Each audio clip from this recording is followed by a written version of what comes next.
And welcome to the third speaker in the Criminology Forum series sponsored by the Department of Sociology and Criminology and the Criminal Justice Research Center at Penn State. Today, we are pleased to have with us Dr. Jennifer Cobbina. She is a professor in the School of Criminal Justice at Michigan State University. Congratulations on your promotion in July. She became full professor, making her the first Black full professor in the School of Criminal Justice. Her areas of expertise center on police-community relations, youth violence, and concentrated neighborhood disadvantage, with a special focus on the experiences of minority youth and the impact of race, class, and gender on criminal justice practices. Dr. Cobbina's research has and is being published in the field's top journals, such as Criminology, Justice Quarterly, and Criminal Justice and Behavior, to name a few. In addition to publishing, Dr. Cobbina maintains a strong focus on impacting and hopefully improving the criminal justice system. She uses mixed methods, qualitative and quantitative research, to explore the perceptions of people who offend regarding how they manage re-entry and integration back into the community. Much of her scholarship is centered on improving the re-entry outcomes of individuals with a felony record. As examples of this, she recently gave a talk for the United Nations Commission on the Status of Women, highlighting the many challenges incarcerated and formerly incarcerated women face. In addition, in 2020, she gave expert testimony to the Michigan State Judiciary Committee on Michigan's Clean Slate Bill. This bill, which was later passed and signed into law by Governor Gretchen Whitmer, allows for automatic expungement of criminal records for many justice-impacted people. It is our great pleasure to welcome Dr. Cobbina.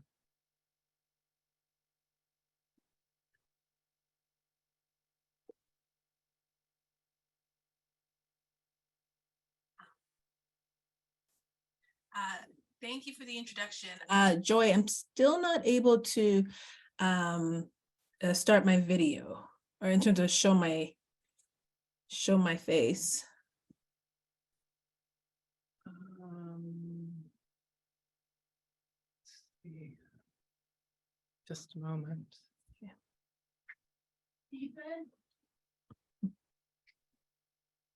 We see your slides, but yes, we just see your picture, not your face yet. Yeah. And if it doesn't work, I can present without you seeing me. Sorry.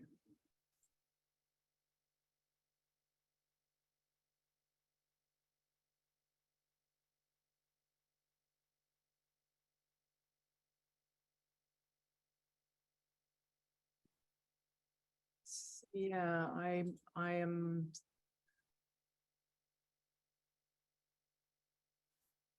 Okay, you will, I'm having difficulty here and I lost my IT person. If you could. Okay, you know what, it's fine because I'll be presenting for the next 45 minutes. I don't think anyone needs to see me, so that's fine.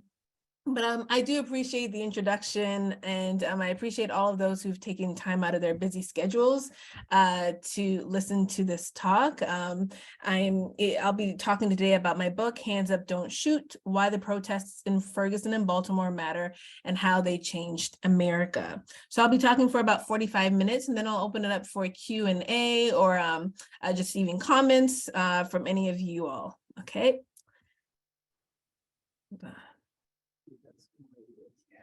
So imagine a world in which the relationship between police and communities of color was void of aggression, violence, and distrust.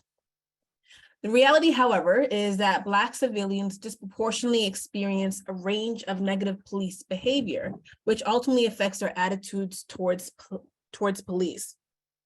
But what's most surprising is that in the past 40 years in the United States, we've been really doubling down on investments into police, but we still had the Michael Brown and Freddie Gray incident take place in Ferguson and Baltimore, and massive protests taking place across the nation in the aftermath. Similarly, we've also seen protests taking place in the recent deaths of George Floyd, Breonna Taylor, Daunte Wright, Adam Toledo, as well as an endless number of Black and Brown people who've been killed by the police. What I argue in my book is that we can use the protest to learn about what we're doing wrong and where we can allocate resources, which I do argue should be in individuals and marginalized communities. So that's why today I'm going to discuss how and why Ferguson and Baltimore became highly publicized sites for protests against racially biased policing and broader structural inequalities. I'm also going to discuss what needs to be done to reduce police violence. As many of you all know, on August 9th, 2014, Michael Brown, who at the time was an unarmed 18-year-old Black male, he was fatally shot by Darren Wilson, who at the time was a white police officer in the Ferguson Police Department, and he was not charged for Michael Brown's shooting. Following the death of Michael Brown, the city of Ferguson went through civil unrest over what many in the community perceived was another unjustified homicide of an unarmed Black male at the hands of a police officer. Protests and uprisings along with angry encounters with the police occurred following the shooting. And police handling of protests also received strong criticism by the public due to the militarization or their militarized response and excessive use of force. Most of us are also aware that 8 months following the death of Michael Brown, on April 12th, 2015, officers from the Baltimore Police Department arrested Freddie Gray. At the time, he was a 25-year-old Black man, and he was arrested for possessing an illegal switchblade. He ultimately died of severe spine and neck injuries, which he suffered while in police custody. Peaceful protests did initially arise in Baltimore. However, rioting, looting, and arson did break out on the day of Freddie Gray's funeral. Even though the Baltimore Police Department, they initially restrained themselves from physically engaging with protesters at the onset of the protests, police response, however, did become much more militarized as protests also became violent. The deaths of Michael Brown and Freddie Gray really gave rise to the Black Lives Matter movement, which emerged in 2013 after the murder acquittal of George Zimmerman and the death of Trayvon Martin, who at the time was a 17-year-old African-American boy. Because many African-Americans, they were tired of the extrajudicial killings of Black individuals by police and self-declared vigilantes, this movement really unfolded as a call for action, demanding change with how police deal with racial minorities and calling for an end to systemic racism that exists in the United States. The deaths of both Michael Brown and Freddie Gray were two of several high-profile police killings that really gave impetus to the Black Lives Matter movement. The protests at each of these sites brought out decades of pent-up emotions of anger, outrage, and frustration from much of the Black community. And the use of repressive police tactics against protesters at each of these locations also confirmed to many the continued racism and discrimination that many Black individuals experience and still suffer at the hands of various state institutions. In fact, following Michael Brown's killing, the Department of Justice, they published a searing report documenting racial bias by the Ferguson Police Department. Based upon data collected from the Ferguson Police Department from 2012 to 2014, what they found is that African Americans accounted for 85 to 93% of vehicle stops, citations, and arrests, despite comprising only 67% of Ferguson's population. They also found that African Americans are more than twice as likely as white drivers to be searched during vehicle stops, but yet 26% less likely than white drivers to be found in possession of a contraband. Similarly, following Freddie Gray's killing, the Department of Justice also published a blistering report that documented racial bias by the Baltimore Police Department. From 2010 to 2015, African Americans made up 82% of people who were stopped for traffic violations, even though they comprise of 60% of the city's population that was within driving age. And so African Americans were more likely to be searched, but also less likely to be found in possession of a contraband than searches of people of other racial ethnic backgrounds. And so what these statistics show us is that African Americans are more likely to be stopped, searched, and arrested. But what's missing are the narratives from residents in both communities who are experiencing these police encounters. When we look at the research on race and policing, we know less about women's encounters with the police, especially women of color, as their experiences with law enforcement remains underexamined and generally invisible in public discourse. In addition, less attention has been given to white individuals' experiences and perceptions of the police. This is perhaps because they're less likely than Black individuals to experience discriminatory policing. But the lack of attention to the intersection, the interlocking nature of race, gender, and policing is surprising because race and gender inequalities really cannot be understood in isolation of one another. And so that's why I do a deeper dive into these issues in my book. So in this book, I bring together research on race, place, and policing, along with scholarship on social movements with the aim of investigating how and why Ferguson and Baltimore became highly publicized sites for protests against racially biased policing and broader structural inequalities. Specifically, my book examines how Ferguson and Baltimore residents understand their experiences with the police and the impact that these experiences have on their perceptions of law enforcement. I also examine what galvanized Black Lives Matter as a social movement and how policing tactics during demonstrations, how did that influence subsequent mobilization decisions among protesters? Because the police were very militarized, especially in Ferguson, they used a very militarized approach on protesters. So I was interested in trying to understand if and how that impacted protesters' willingness to engage in future protest events. So the study draws on in-depth interviews with a total of 192 respondents. 100 were from Ferguson, Missouri, and 92 were from Baltimore, Maryland.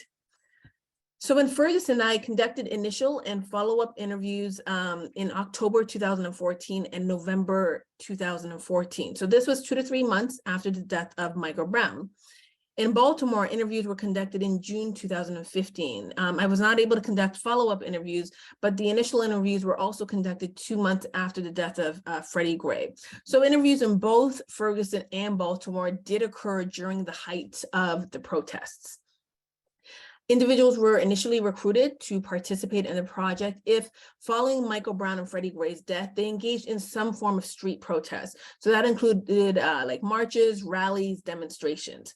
But in addition to talking to people who protested, I was also interested in talking with residents because they still were being impacted by what was going on, even if they weren't engaged in protest events. And I ultimately ended up recruiting people by placing a flyer on social media, at a local community college and university, at a public library, and placed an ad in a minority newspaper in both of these cities. So I want to turn attention to the accounts of residents in Ferguson and Baltimore, where I examined their experiences with and perceptions of the police. And here I documented both favorable and unfavorable encounters people had with the police. So not only did study participants draw on their own personal interactions with the police, but they also drew from vicarious or indirect experiences that they had with the police. And that is largely from family members, friends, and neighbors. So for example, I may not have a direct encounter with the police, but if my family members, friends, neighbors, etc., are all having these encounters with the police, it can affect my view, my perceptions of law enforcement. So here I examined there was a total of 200 direct and indirect police incident descriptions. So of the people who had experiences with the police, 148 of these interactions, or 2/3 of these interactions, were said to be negative in nature. 68, or 1/3 of these interactions, were said to be positive in nature, and 2 were said to be neutral. So what I'm going to do is first focus on the common themes that were identified regarding the negative police encounters. And there were 4 common themes. The first had to do with aggressive policing. So in the study, 30% of negative interactions with the police were described as being overly aggressive or physically violent. And among those who reported such interactions, 42 were Black and 4 were white. Some reported accusations or threats of physical abuse, even though they were not themselves involved in criminal activity.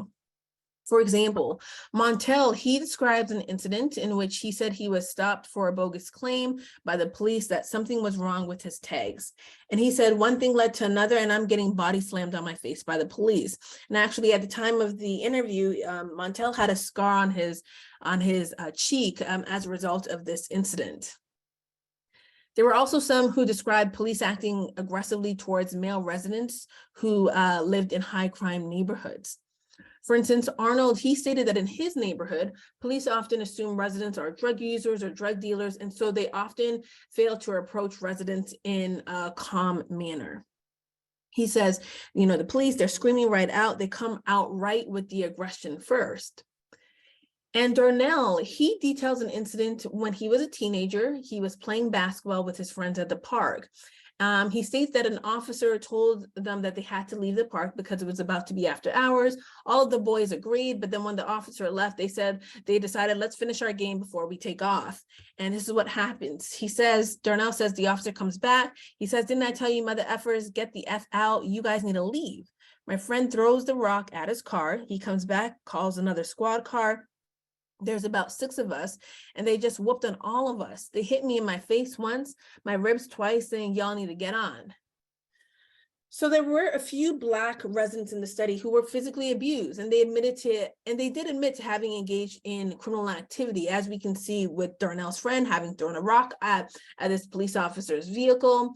However, participants in the sample still expressed that that despite their participation in illegal activity, they did expect that officers would perform their tasks within the boundaries of the law.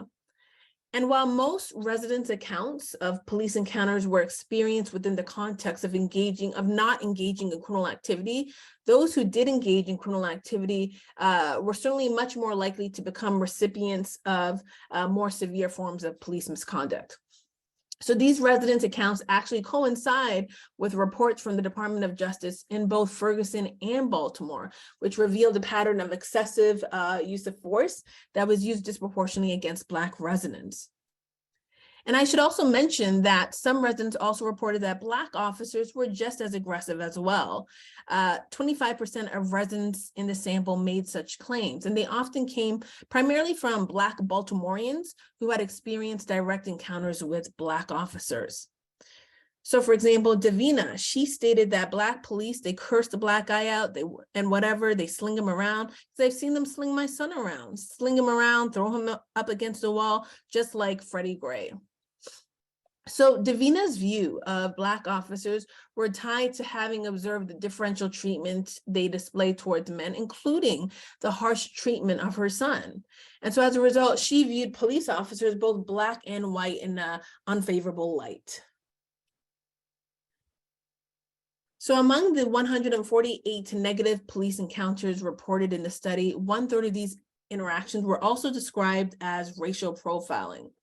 Study participants often emphasized the arbitrary nature of officers' decisions to stop and question young Black men.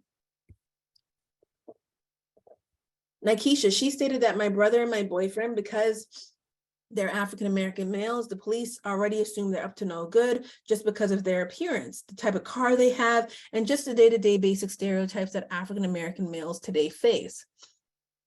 Participants in the study were aware of the heightened police suspicion of young Black men often had to do with extra legal issues. So for instance, legal reasons for being stopped include such things like having a faulty headlight or taillights, speeding, erratic driving, etc. However, extra legal reasons, this is what is known in the literature as investigatory policing. This tends to be shaped by factors such as race, ethnicity, gender, and personal characteristics such as clothing, hairstyle, and even whether or not one has tattoos. And so young Black civilians believe that they were frequently targeted by the police for these reasons. Tyrone, for instance, he states, if you've got tattoos and you're young, you're a target. I could just be walking down the street, minding my business. I can have my shirt off and the police just pull up on me. What are you doing? Where are you going? They start asking me questions like they're my parents. Because the majority of residents who were targeted, they couldn't understand why the police would view them with suspicion, particularly when they were engaged in lawful activity. There were a few who did defy police officers' commands. And I'll show you in a moment Tyrone's account, which is illustrative because he explains an incident that happened in which an officer stopped him early one morning as he was walking to the bus stop going to work. He says, the officer was asking me, like, where are you going? I'm like, why are you asking me where I'm going? It's early in the morning. Obviously, I'm going to work or I'm going to school. Like, leave me alone.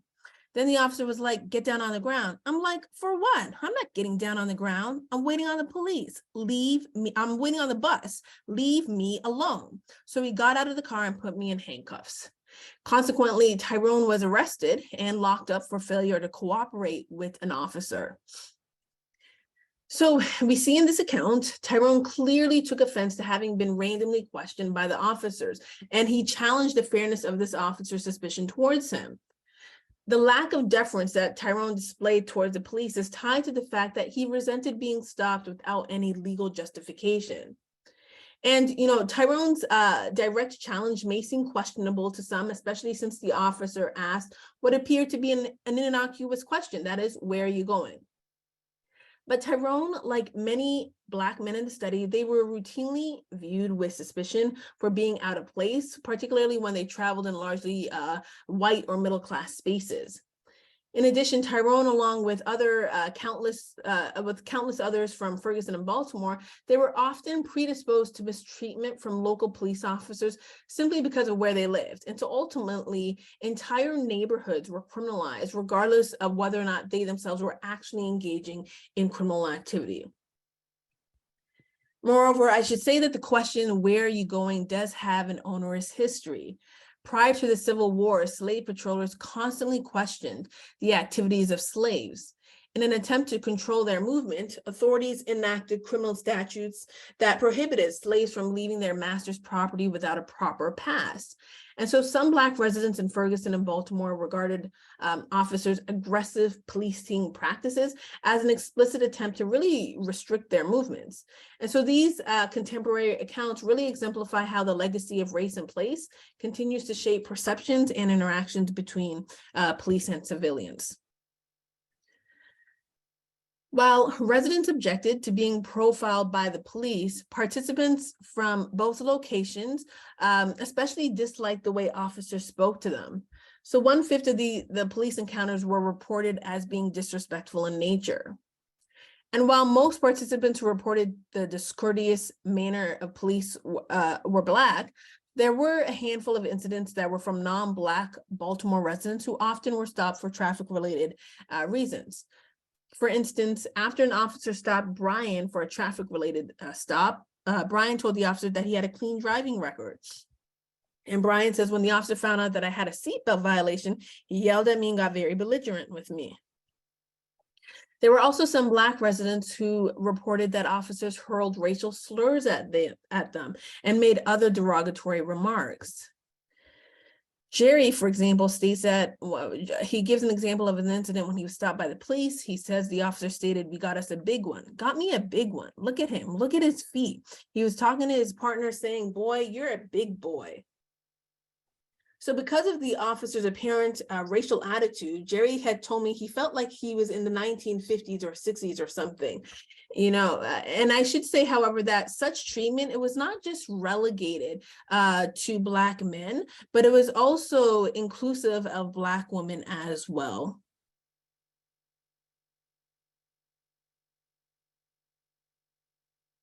In 8% of these incidents, Black residents reported that women were also targets of racial profiling or mistreatment. A few did believe that the poor treatment they received was tied to the neighborhood where they lived in. For example, Jamia, she explains an incident in which she was giving rent money to her landlord. And she says, I handed him the money out of my hand and the police jumped out and said, get on the ground, thinking it was a drug transaction. And Jamia went on to say that where she lives is a predominantly Black neighborhood and police are often coming in the neighborhood and arresting people. And they had assumed she was engaging in drug activity. And in some cases, Black women also reported having comparable experiences of being targeted and harassed just as Black men. Rosalind, for instance, says, I called a police officer one time, had a dispute with a neighbor, and the police just came to fight, knocked at my door, just grabbed me out of the house and beat me up.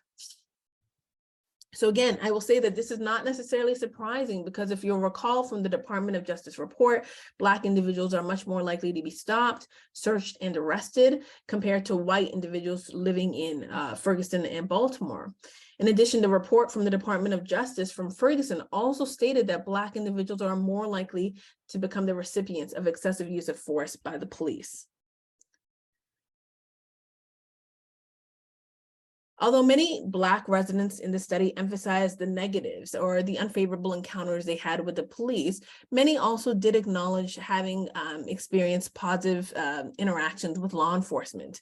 Specifically, among the 218 direct and indirect encounters people had with the police, 1/3 of these interactions were reported as being favorable in nature. So one common theme that arose regarding favorable police encounters included quick response times from the police. This theme was common largely among Baltimoreans, as they were more likely than those residing in Ferguson to call the police when they were victims of property crimes. When they called the police, they often noted the quick response time. For example, Jerry reported having called the police after he found himself the victim of a burglary. And he says in terms of handling that, the response time, it was fast. And Jerry did say that he believed that the officer who arrived at the scene was concerned about what had happened.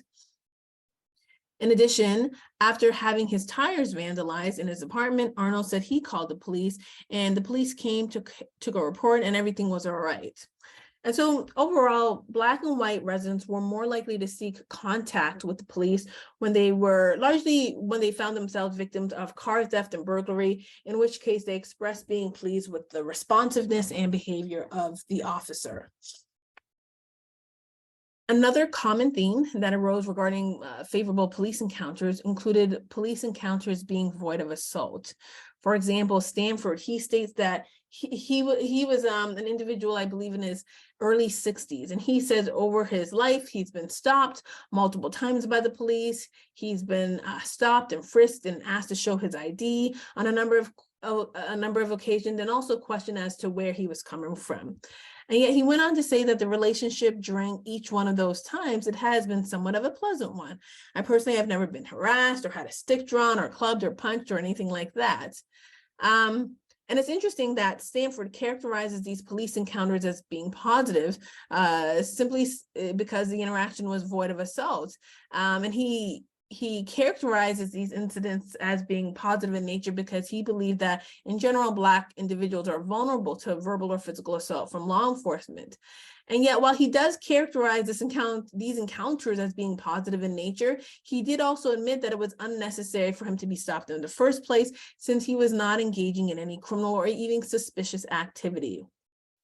And so we'll see that the direct and indirect experiences that people had with the police, that really drove them to participate in street protests denouncing police mistreatment. So the question is, why do people protest? So the literature shows that feelings of discontentment and anger are often present among aggrieved members against members of the aggrieved group against what they perceive to be discriminatory treatment that's responsible for the group's suffering. However, these emotions may not always automatically channel into protest involvement. This can be due to a lack of resources or fear of repression and or a lack of confidence in the ability to actually achieve change. And when collective action does take place, motivation plays a significant role in channeling emotions of anger and frustration towards protest goals. But emotions also have the potential to demobilize a movement, particularly when feelings of anger and despair of participants exacerbates fear of violence, isolation, repercussion from more powerful institutions.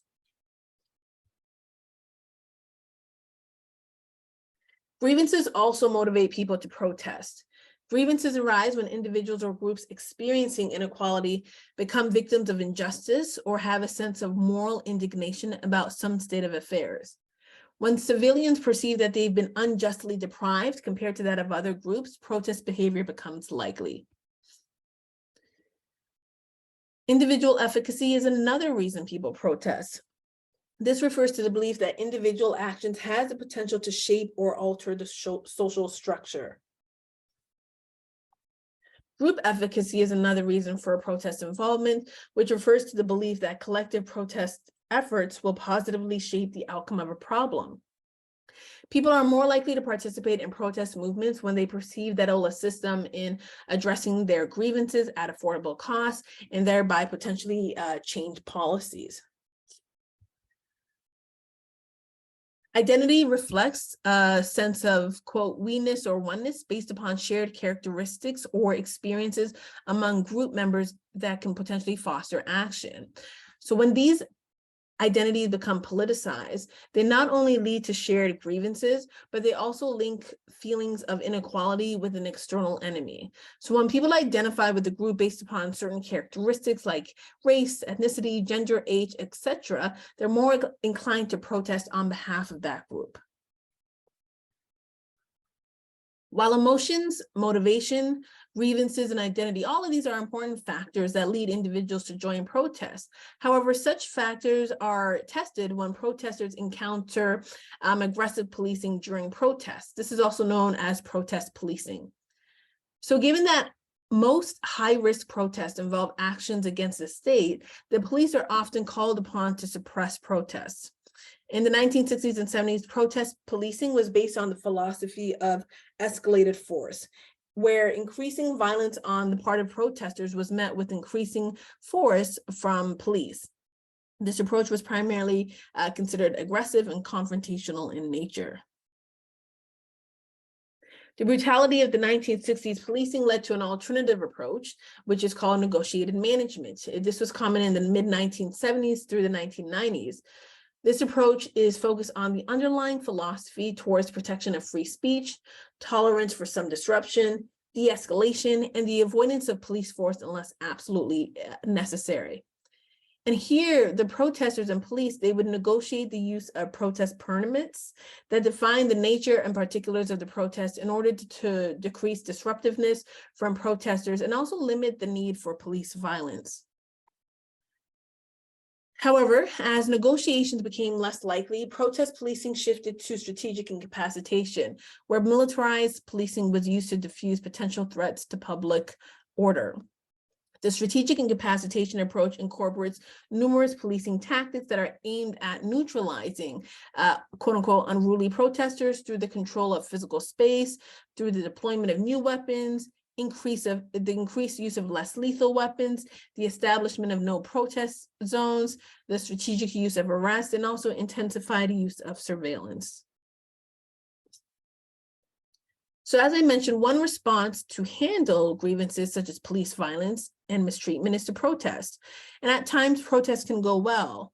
For example, the response to Baltimore protests, the response among Baltimore protesters was very distinct compared to the response among those protesting in Ferguson. So in Baltimore, during the onset of protests, the police department did initially respond with force restraint. That is, they restrained themselves from engaging with protesters. There was no deployment of lethal force. There was also minimal to no deployment of less lethal force when protests initially began. And so because of this quote unquote softer approach that police initially took, 1/5 of Baltimore protesters in my sample had much more favorable impressions of protest police than protesters in Ferguson. For instance, Jonathan says when he was protesting, police was talking to demonstrators and the police wasn't aggressive at all that day. Likewise, Brianne said the police handled the things very well. They were very peaceful. And even those who did not necessarily have favorable views of law enforcement acknowledged that the police did respond appropriately. Deanna, for instance, says, I think that they, being the police, did all right because they could have done a lot of killings. Nevertheless, the tactical strategies used by the Baltimore Police Department was not without problems, as this soft approach eventually became more militarized, particularly when the Baltimore Police Department gathered intelligence that demonstrations would take place at a local mall. When the Baltimore Police Department learned that some students were planning to engage in criminal activity, dozens of police with riot gears, helmets, shields, and an armored vehicle confronted the students. And when police prevented students from going home, some students responded angrily by throwing debris and rocks at them. And so then a SWAT armored response vehicle deployed a chemical agent and smoke to disperse the crowd. So as looting and rioting took place, the police response definitely became much more militarized. And in many cases, officers can be aggressive and violent when policing protests. There are several themes that illustrate this, particularly in Ferguson. So the first was verbal assault. In particular, 11 Ferguson protesters, all of whom were Black, described experiencing verbal assault. And such sentiments were more commonly reported among those who were protesting on the front lines. And they said that officers spoke to them in a belligerent manner, often calling them names and using racial slurs.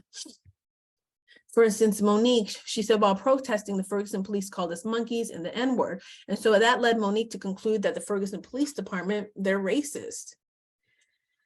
And demeaning police behavior could lead individuals to respond in a similar fashion.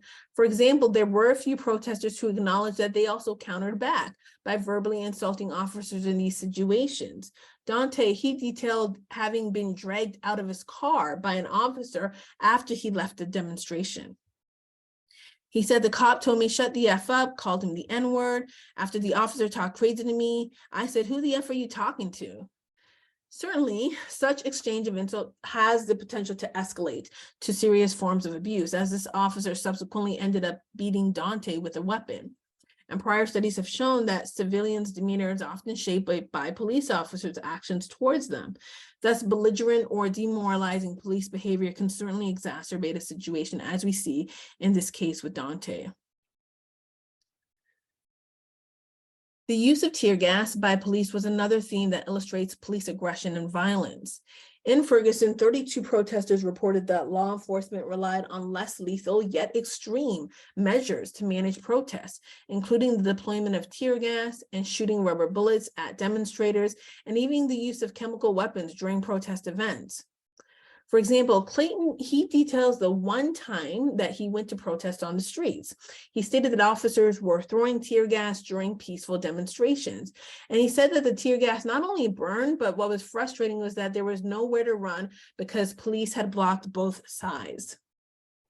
Clayton states that was the only time when he was protesting, that was the only time where I felt like, okay, they don't care. They don't care who they're hurting. They don't care if it's kids, or they don't care if you out here to protest in a positive way. They against us. They want to hurt us. That day, that was the worst I ever felt about the police. It was like, okay, this is what you get. They were treating us like we were animals. And I'll say, you know, up until this point, I had probed Clayton about negative and positive encounters with the police. I kept probing and probing. He actually had very neutral encounters with the police. He not positive, not negative, no matter how much I probe, but it was this incident right here that really colored his response towards law enforcement.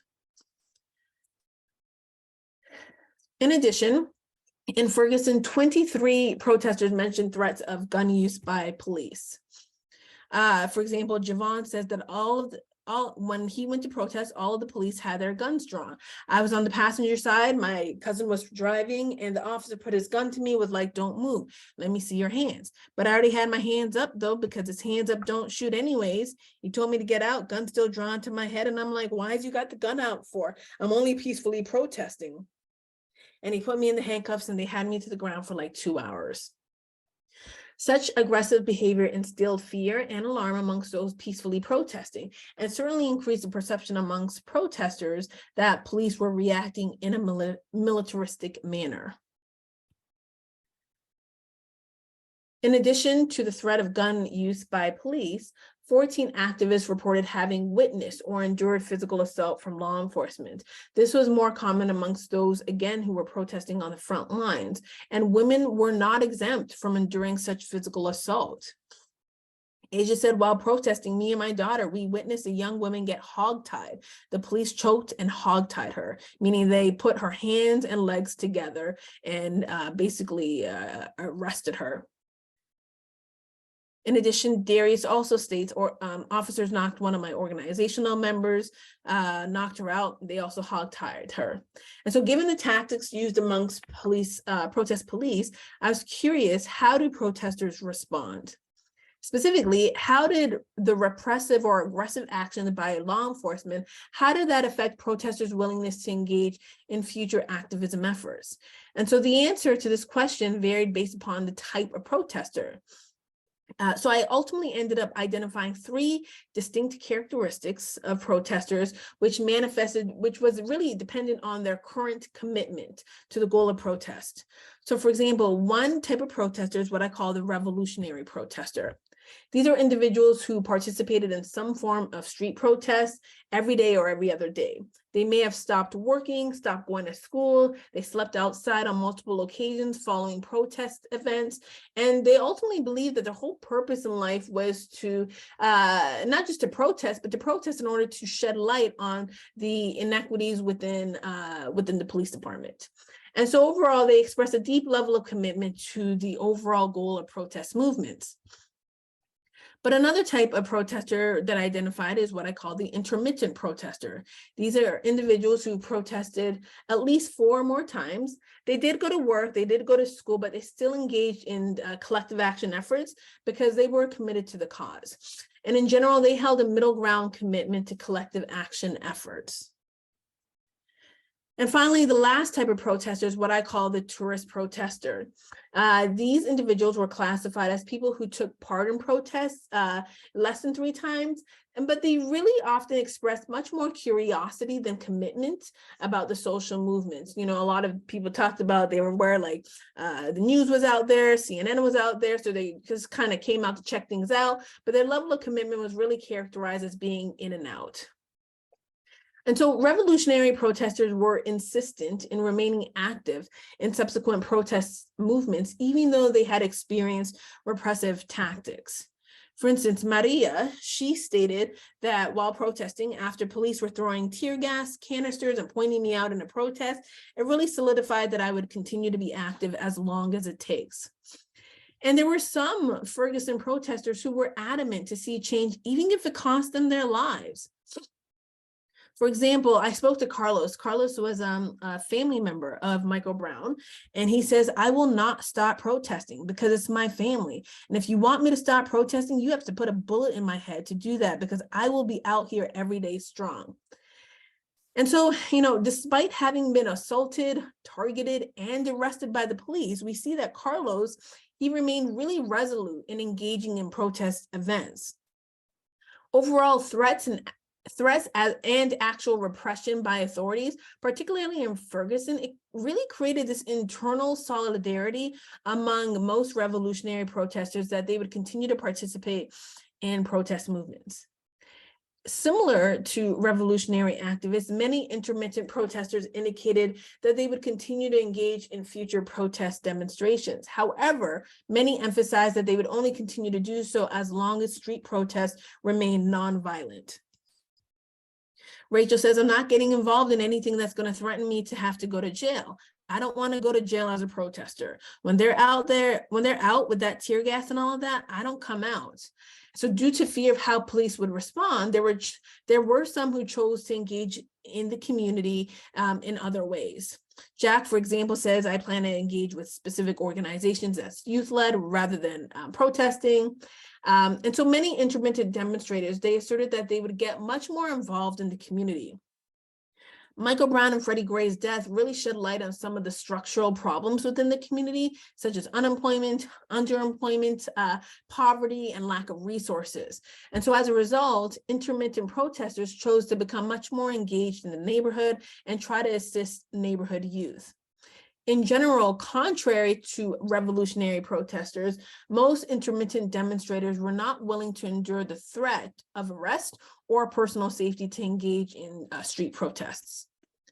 And then there were other tourists who also expressed some fear of continuing to engage in street protests because they too were deterred by the use of repressive tactics by the police. Latoya, for instance, says, after my experience and things that I've seen, I'm not afraid to admit I'm a little scared to get involved. So even though tourist protesters were generally deterred from engaging in street protests, again, there were some who also planned to engage in collective action efforts. Helen, for instance, says, I plan to teach about the political process and the political system. So even after experiencing high levels of aggression or aggressive policing, overall, what I found is that revolutionary activists, they vow to engage in future activism efforts. They remain resilient, they remain undeterred by police action. However, repressive police tactics did appear to deter tourists, as well as some intermittent protesters from engaging in future street protests. However, they were motivated to engage in other forms of action within the community. In other words, they adapted different ways to engage in the overall ideological goal of the Black Lives Matter movement through community action.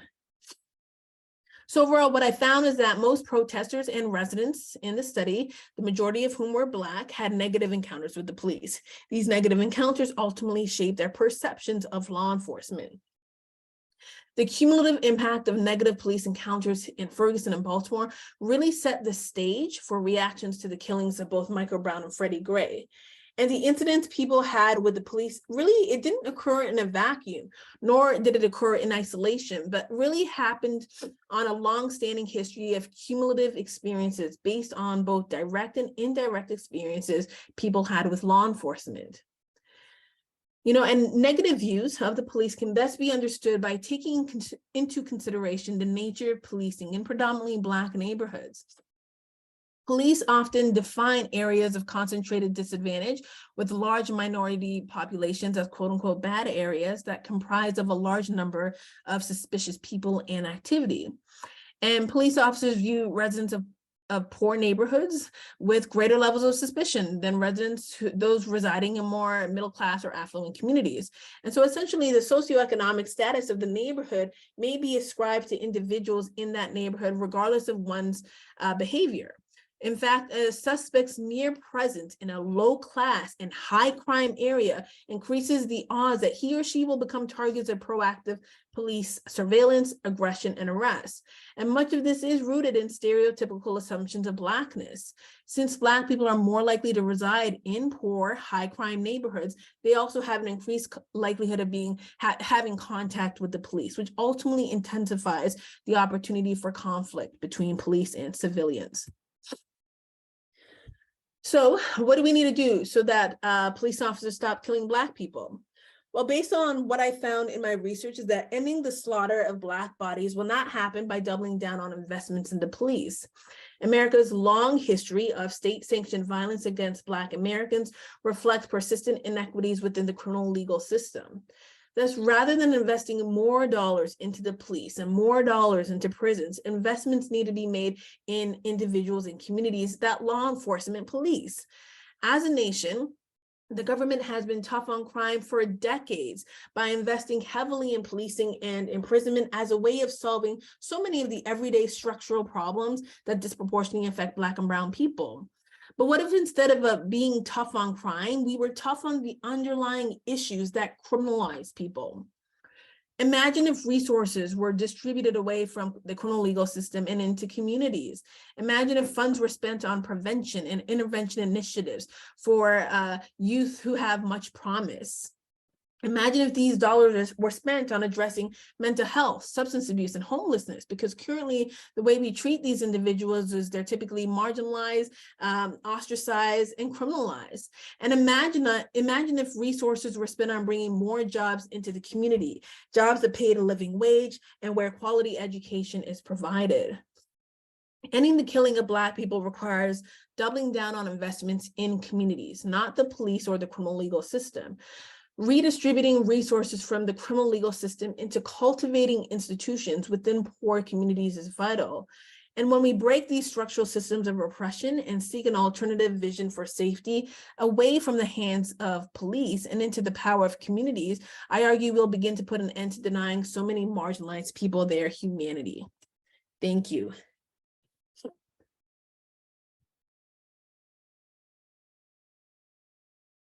I want to thank you.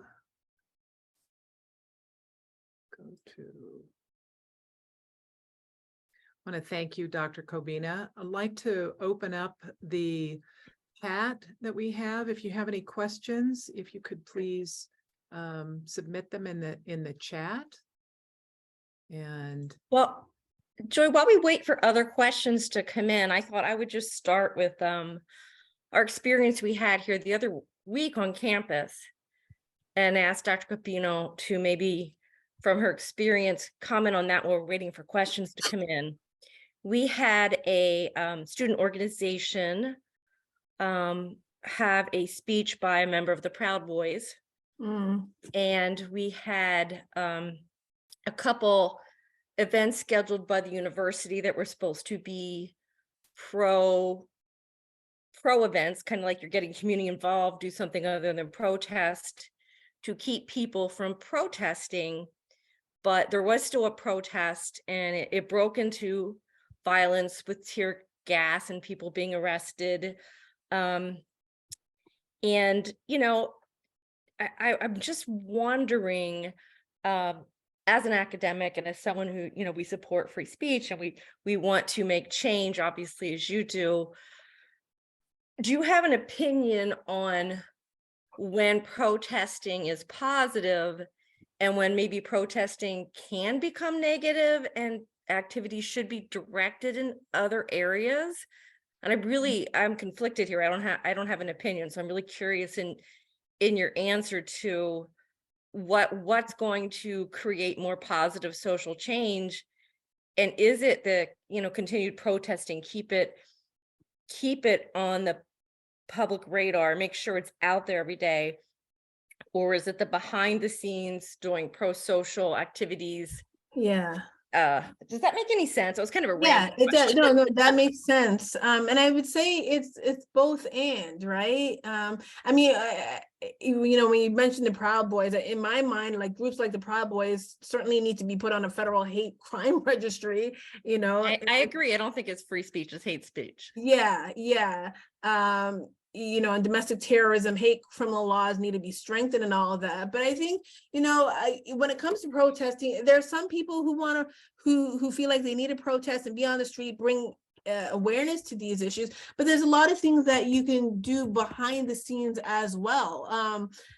You know, whether that's donating money, you know, whether that's, there's a lot, you know, protesting, I will say, for those who are in it, activists who are in it for the long haul, it's mentally and emotionally exhausting. And it's very easy to burn out. And there are a lot of things that go on behind the scenes to try to, particularly when you're trying to make real level structural change or policy changes and trying to make, you know, even getting into the policy arena. So street protesting is one way to bring attention to these issues, but for some people, that's not what they're going to do. So for example, us as academics, some of us may choose, I may not protest, but I may choose to write about these issues, and not just in academic spaces, but I'm going to write op-ed pieces and blogs, right? And now I've gotten to a point too, for example, where I'm able to talk to the media about these issues, right? So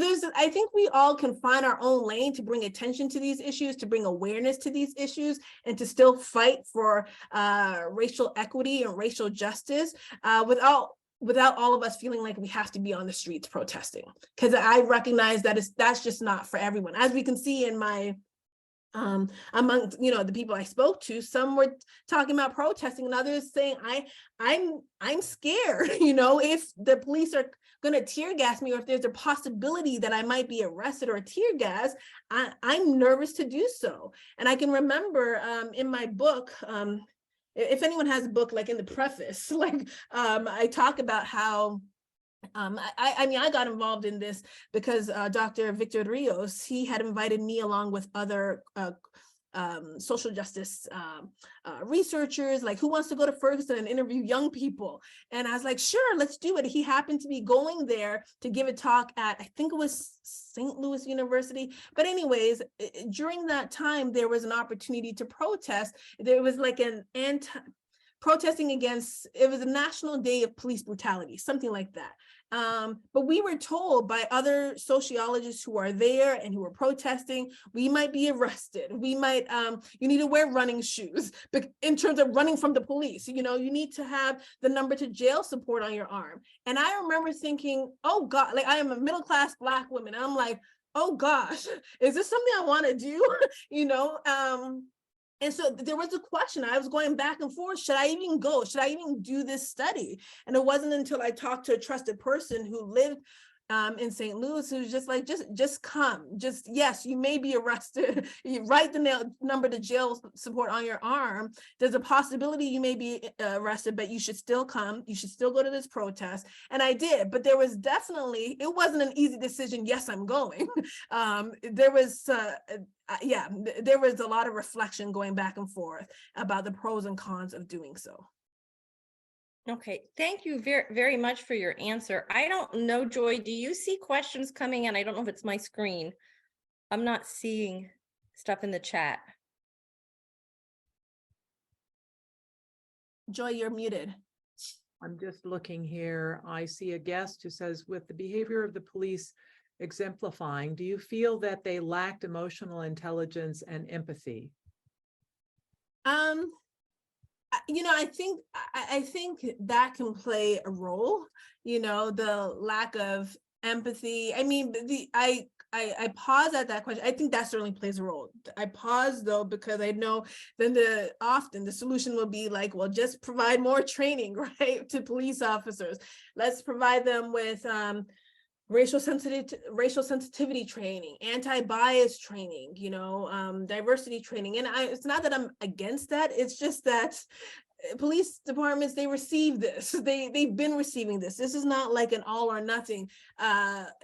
Many have been receiving training, and yet we continue to see, at least statistics show us, that more than 1,000 men, women, and children are killed each year by the police. Thousands more are brutalized and abused. And we know that Black people undergo a wide range of harm, including disproportionate experiences with surveillance and stops, disrespectful treatment and verbal abuse and arrest. And even, when we look at even just the whole history of the relationship between police and Black individuals, there's a tendency to see Black individuals as not even feeling or experiencing pain, right? So, and so while I agree, I don't know how to say it's basically to this person who's answering this question, I think that there is certainly a lack of empathy and emotional intelligence, but I also I pause to, if the solution then is going to be like, let's train police officers more. It's not that I'm against it, but I don't know if there's any evidence also showing that the amount of training people law enforcement receive actually impacts behavior, right? I mean, if you think about some high profile killings, there have been officers who themselves were leading racial sensitivity training and de-escalation training, and yet they're the same ones engaged in police misconduct. I have another question from Jonathan. Thanks for this great work and presentation. What would you say are the most common misapprehensions policymakers have about police protests that this work corrects? I'm trying to make sure I understand the question. What would you say are the most common misapprehension policymakers have about police protests that this work corrects?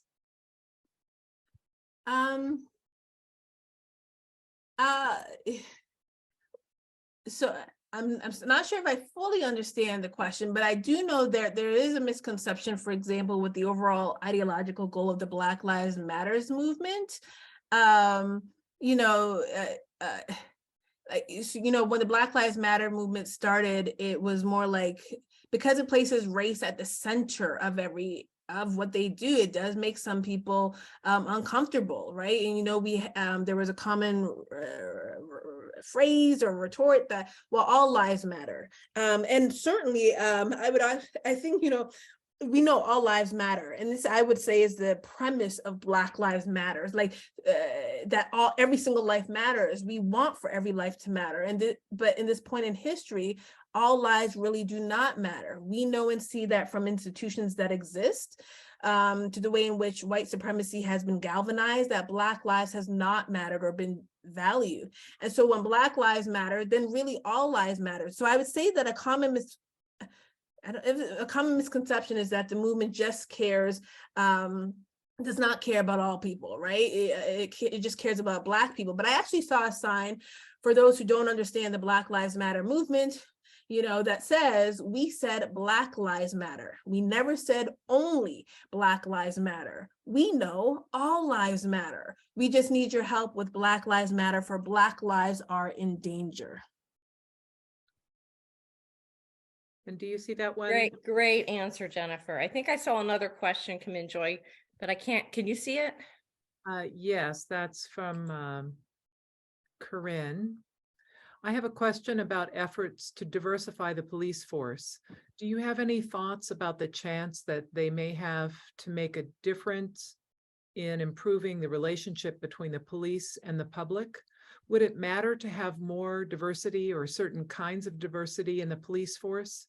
Did you notice in your research any mention from the community residents that positive interactions with the police were related to the police? Related to the police knowing the community better or looking more like the community residents? Yeah, I appreciate that question. I will say before I did my study, I would really promote, we just need to diversify the police force. And I'm all for diversity. I'm like, even like I'm the DEI co-chair in my unit. Like, I'm all for diversity and equity and inclusion. But I do think if we just say diversity is needed, like, so to be honest, diversity is always needed, but is it the answer to solving so many of these questions? I would say no, because there are so many, well, okay, for several reasons I say no, but for example, I had mentioned in my study, amongst those who resided in Baltimore, 25% of people who lived in Baltimore actually had direct encounters with Black officers, right? So at the time of Freddie Gray's death, over 50% or almost 50% of the police force was Black. So much more residents had encounter with the police force compared to in Ferguson at the time of Michael Brown's death. Over 90% of the police force was white. So what I found is that people who lived in Ferguson, they didn't have encounters with Black officers, but they perceived that if they did have encounters with Black officers, things would be better. In contrast, in Baltimore, about 25% of the people I talked to said, I've had encounters with Black officers and they can be just as bad as white officers. They can be just as aggressive. They can be just as bad. And then some speculated that this is an attempt for them to fit into the whole, subculture of policing, us versus them mentality, and to show that, it's not about being Black or white, but it's about being blue. So the reason why I actually argue that diversity in and of itself is not the answer, because it's not only in my study do I find people who had direct encounters with Black officers talking about negative encounters with the police. If you will also recall, at the time of Freddie Gray's death, there were 6 officers involved in his death. 3 of the 6 were Black, right? And it didn't help Freddie Gray. And in addition, honestly, if you look at studies, there are some studies that show that having more Black officers, it may not make any impact in terms of police outcomes, or Black officers can be just as aggressive, if not worse. To me, the bigger issue is structural issues, right? Like if there's a cultural problem, it really doesn't matter so much the race of individuals if it's a structural or a cultural problem that needs to be addressed. So structural racism, however, it is entrenched in law enforcement. Structural changes are desperately needed in law enforcement. And so the culture of policing is more important than the actual individual. Many people we know don't step forward to speak up because of this violent culture, and the culture is often bigger than 1 or 2 officers who may go in with good intentions, but if you go into a department where it's a violent culture, structural racism is entrenched, it really is bigger than just one good police officer, or just having 1 or 2 or a few diverse officers. Like, unless it actually leads to unless there's a number of people there who can where things can actually lead to structural policy changes. Again, I haven't really read of any evidence showing that hiring more Black officers changes police behavior. I have another question from Aaron. I wish a lot more American cities would follow the example of Camden, New Jersey, which, with the help of the police chief at the time, Joseph Wysocki, defunded its police department and invested in community policing and important resources that had long been underfunded. Camden was practically the murder capital of the country prior to this.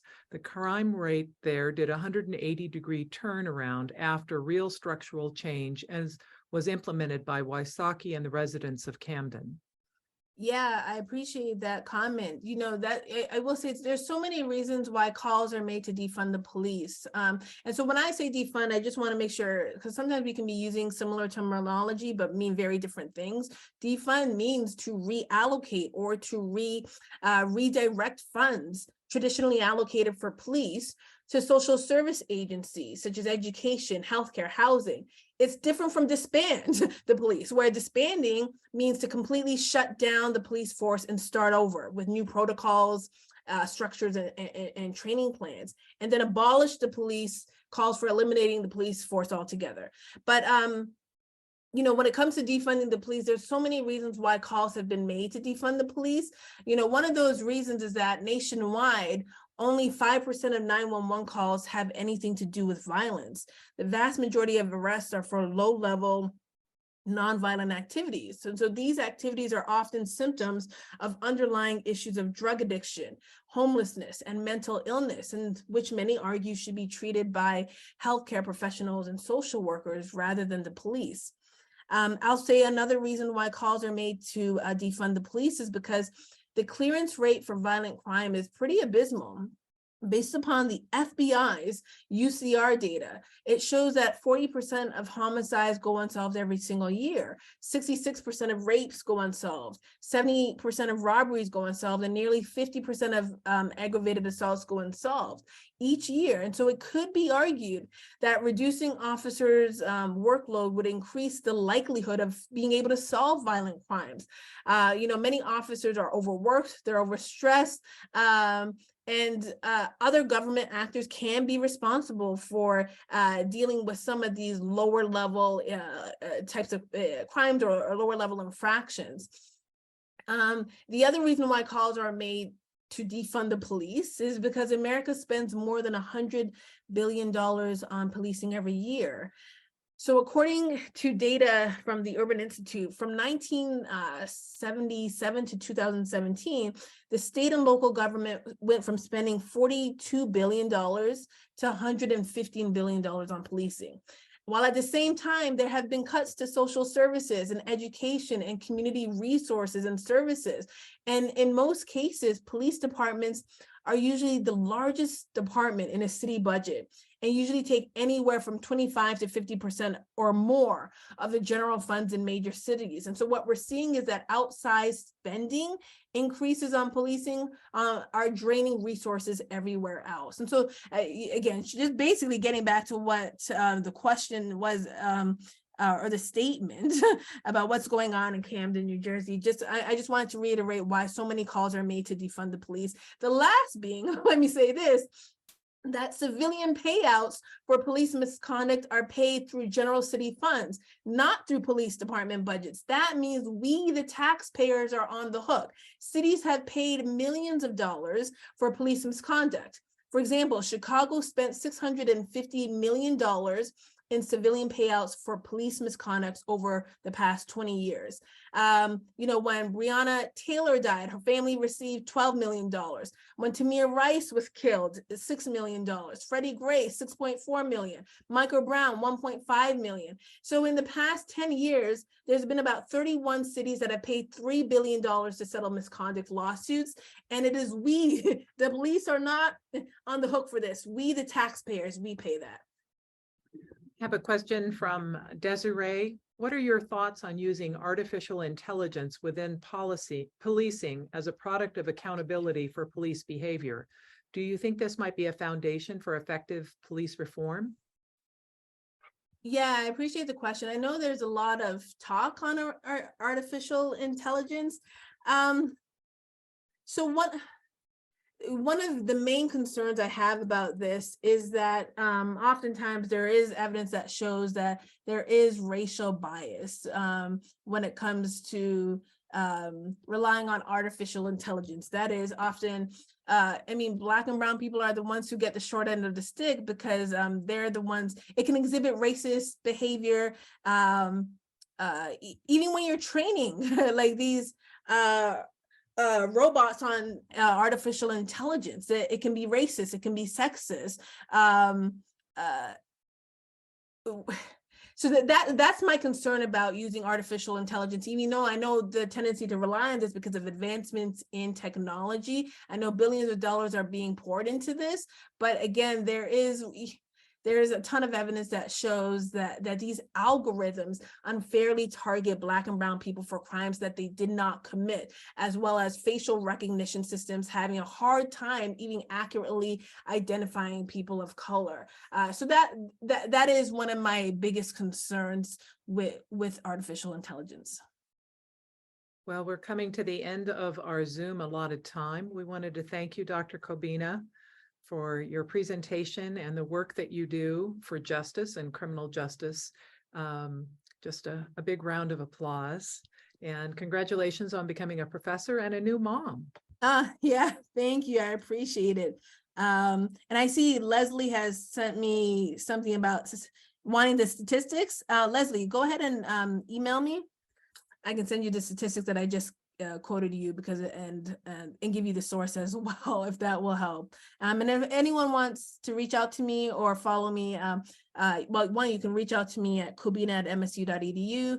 I'm on Twitter, J_Cobbina. You can find me on Instagram and Facebook as well.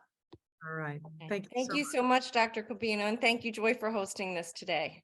Thank you, everyone. Bye-bye.